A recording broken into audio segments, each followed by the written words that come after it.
Hey, how you guys doing? My name's AC, and this is gonna be my first official rant about my view on the state of the world and possibly how we can make things better. I woke up about about 15 minutes ago. Got my money together so that way I could get ready to pay my landlord. And I just stopped and I thought about it. I'm like looking at this and I'm like, geez, you don't have to live this way. I'm like, look at this. We don't have to live this way. Look how much power we put into this piece of paper. So much power we put into this piece of paper. It doesn't have to be that way. People can't even contemplate how it would be like to live in a society that doesn't have this money. They can't contemplate it. And those who do contemplate how to live in a society without this, they form their own think tanks on how a utopian society can function. Now, from what I've seen of these think tanks, such as Zeitgeist, Addendum, and Zeitgeist moving forward, I think that would be an excellent world to live in. I'm like, who wants to live in this type of world where you have to constantly kill yourself working at a job you don't like working at for this? This holds so much power over the people. So much. If you get rid of this and go to another form, or not even another form, don't even go to another form of currency. Get rid of currency altogether. You know? Make it like something like, I don't know, like Star Trek or something. We're human beings. We're so smart we could think of a different way. You know? It's not that hard. It's really not that hard. I think that what I saw in Zeitgeist moving forward, towards the middle of the video, there's an elderly man. I can't remember his name right now, and I can't pronounce it too well, but I'll look it up and I'll post a link in the bottom of the video so that way you guys can see it. But I think that is an excellent way of running a world, running a country, let alone a world.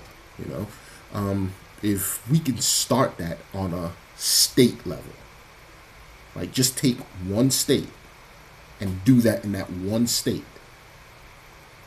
Call it an experimental state, right? Experimental state. It's pretty cool. Huh? You take a state in any country, and just try it. Just try it. There, give them what they need to start it off. If it works, which it will, because there's no way that couldn't work. You start it off. If it works, or when it works, you move on to other states. The society that he's talking about, I would love to live in there. Yeah, that's a great society to live in. You don't have to worry about going to a job you don't like. You know, you can go and learn. As long as you're contributing to the society and the betterment of the society, you're welcome. You know, nobody's gonna sit on their ass and just be like, oh, well, everything's free. I don't have to worry about this and that, so I'm not gonna do anything. Well, you have to do something. You can't just sit on your ass. You know? A lot of people are gonna say, well, that's Marxism, or that's socialism or that's communism or some ism. You know what? Look it. Just because those things didn't work doesn't mean we can't take bits and pieces from all of them.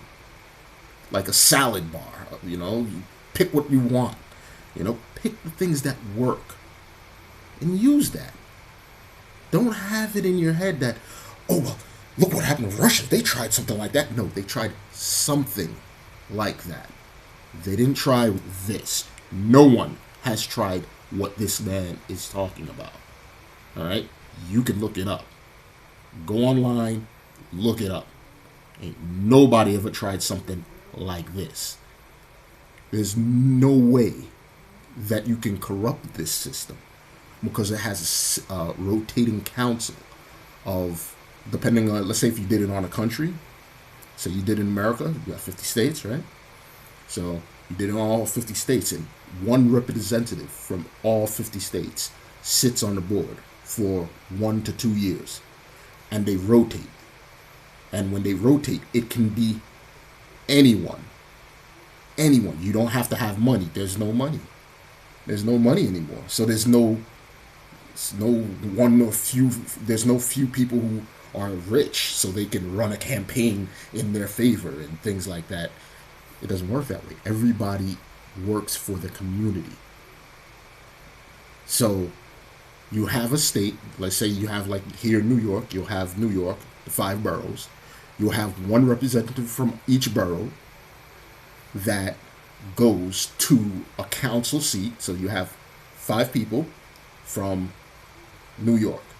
Then you have, depending on how many boroughs are in another state, you'll have that many for that. And they all come together, not just to look for what's beneficial to their state, but beneficial to their state in conjunction with the states next to them. All right? And so on and so forth. And it's a rotating council that constantly keeps getting refreshed. If the previous administration had an idea on how things should be going, they will work in conjunction with the previous. At least that's what I think he's talking about, how it will work. And the structure of how that political system will work. It's a very light political system the way it is. And it's I think it's a very good system because there's no rich people there's no rich and powerful people making decisions for people that they don't really know and don't really have any, how do you say it? They don't really know the people, and they don't live amongst them. They probably did live amongst us, but once they started getting money and power, they slowly started to distance themselves and distance how they think. They try to keep to a ground roots level, but this equals power, and it clouds you. When you have a lot of this and you don't have to worry about things, that tends to cloud your judgment. And we constantly see it every day. Every day with most of our politicians. They get corrupted. And what is it always? It's always money and power. And these two things go hand in hand.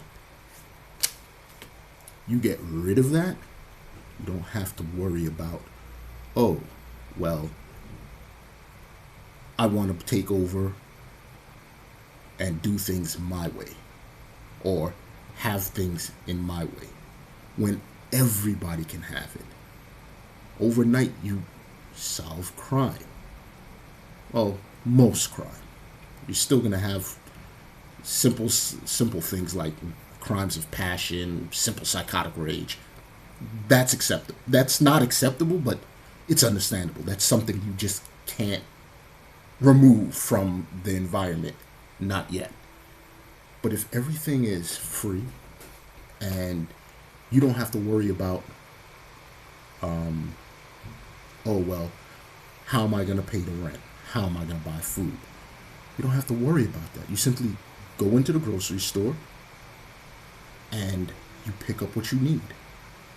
Now, obviously, there's going to be some rules, some limits in place, because you can't just walk into a grocery store or a clothing store or a toy store and purge the entire store because you want one of this, and that. Has to be rules. No problem. Let's do that. We can sit down and figure this out. You know?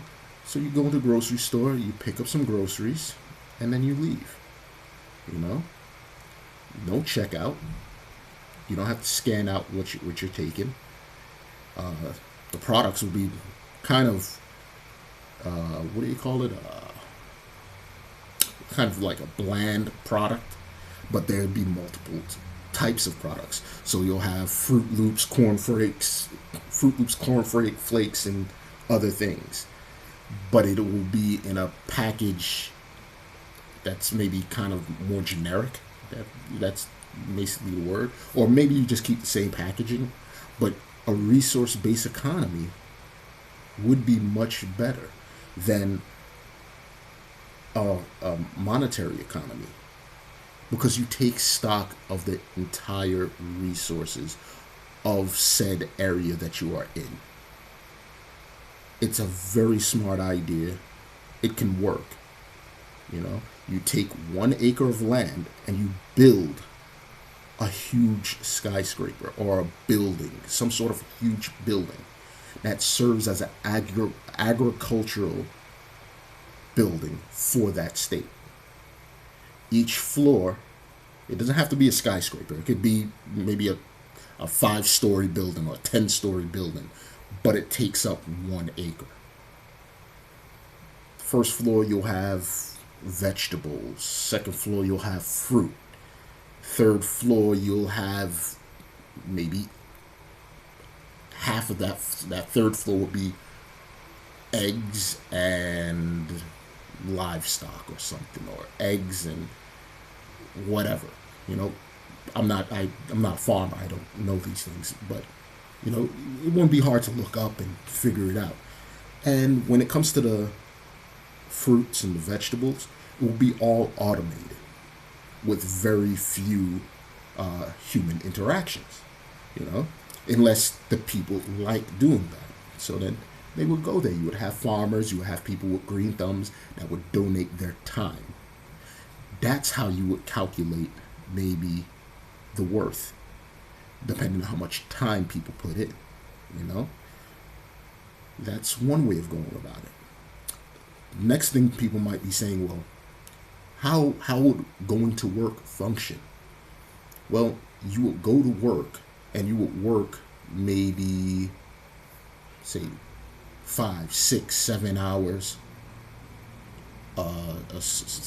Maybe say like 8 hours. Let's take a standard 8 hours. 8 hour, right? You work 8 hours every day for 5 days. The rest of the month, you're free. You're off.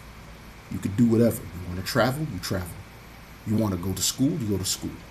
You just want to relax and lounge, you do that. You're probably asking yourself, how is that going to work? Well, this is how it's going to work. There are thousands of people that don't have work. Those people can then take up the slack, so to speak. You take those people, you have them come in, and they work 8 hours, and the rest of the time they're off, and so on and so forth. For instance, I work cleaning a meat department. All you would have is me come in, I will work 1 week, and the rest of the week, other people will come in. They would have their set schedule. So every month, the first week of the month, they will work these particular days. All right, they will work these particular days, and that's their schedule. I would work these particular days. That's my schedule. And because let's say we did it on a not just a state level, but a countrywide level, I can travel to any state I wanted to for vacation. And let's say I happen to go to California, right? Oh, well, I see here it's time for me to go to work. I can go to work in that district, in that area, in that state, anywhere. So you don't have to rush all the way back to New York. I wouldn't have to rush all the way back to New York to go to work. I can go to work at the Stop and Shop, or the local Stop and Shop, or local store, or resource department, or whatever you will rename it, or whatever. Or maybe we'll keep it the same name, shopping store, or whatever. I can go to work there, and I'll still get maybe not just credits, but recognition that, hey, AC went to work and XYZ, he's contributing to the betterment of the society by going to work. The rest of the time, I go back to school, I learn. Education will be free. Everything else is free. You don't have to worry. Food is abundant. Now that food is abundant, you don't have people starving. Housing is now abundant. You don't have people homeless. Since there's no worrying about money, you don't have people stressing themselves out, worrying about how they're going to pay the rent, and turning to alcohol and drugs, alcoholism and drug use to escape reality and escape the misery that is their reality. You don't have that anymore. You also clear up crime. There's no need to rob someone. Think about why people are robbing. People are robbing other people because they want what you have, because they can't afford it and they need it to feed their family or feed themselves. So they'll gladly rob you. You clear that up instantly. Somebody wants what you have. They see it. They say, hey, that looks very nice. Type it in. Pull up their smartphone or whatever. Pull out their smartphone. Oh, scan the barcode, because it's a resource-based economy. Scan the barcode. And in an hour, they can have what you have. There's no need to steal it.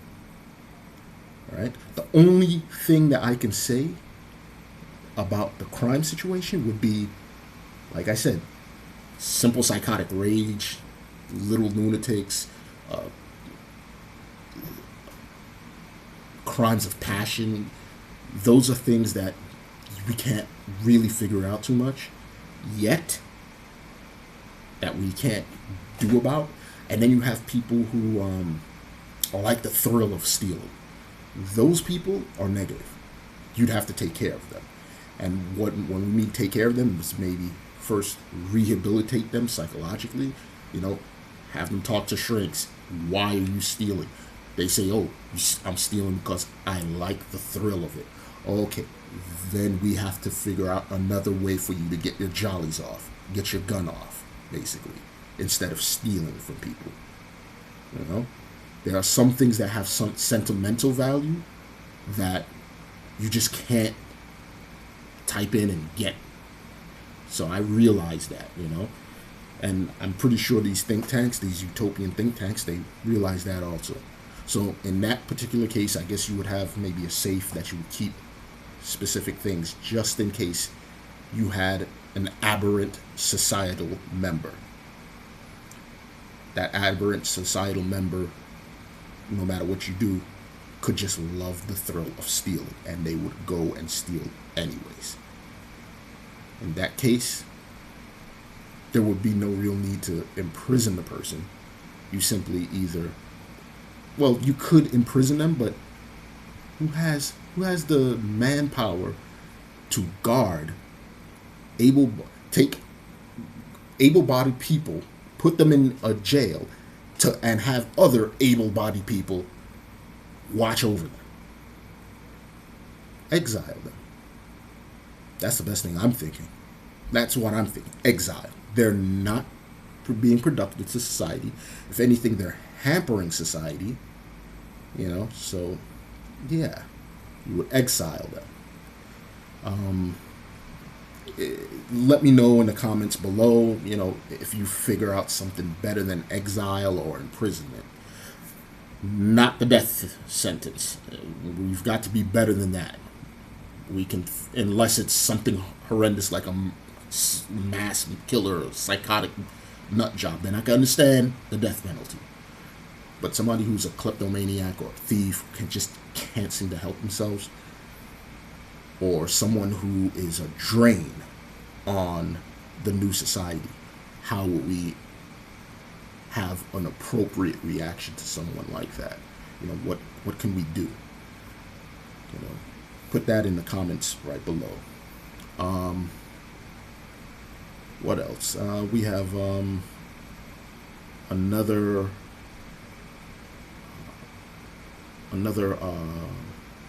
train of thought is, well, what's going to motivate me if I don't have money to motivate me to get up in the dead of winter to build a house for you and your family? What's going to motivate me to get up and do that? Well, you just said it yourself. It's the dead of winter, and I'm out there building a house for my family, for myself and my family, or for myself. That is your motivation. You wanting to help your fellow man. You get up. Hey, look it. I'll be back. I'm going to help this guy out. I'm contributing to society by helping this gentleman out, him and his family out, by building a house for him, or building multiple houses, or building an apartment complex for him and other people like him. It's all about helping each other out. And a lot of people don't have that train of thought, or they don't care, man. I've heard people tell me to my face, I'm gonna get mine before you get yours. If you don't get yours, too fucking bad. And I thought to myself, this is society we're living in now. A survival of the fittest society. That's what we're living in? Seriously? That's not how we were meant to live. We're not meant to live this way. Anybody who sits back and says, well, you gotta work and bust your ass and by the sweat of your brow and make a living and this and that. Yes, that used to be true in the beginning when we were less advanced. We are more advanced now. We can think higher than that. We have compassion for our fellow man. We have compassion for our fellow man, and we can do better as a society. I'm just an average guy. I'm just a regular guy. I'm just trying to think of how we can make the society better. All right? Leave a comment, share, and like. All right? I'm out, and I'm AC Robinson. Just, let me know what you think of this video, and maybe we could powwow again and figure out, have a sit down and figure out how to hash this out. So see you guys later, and remember, the love that you withhold is the pain that you carry. Have a good night or day.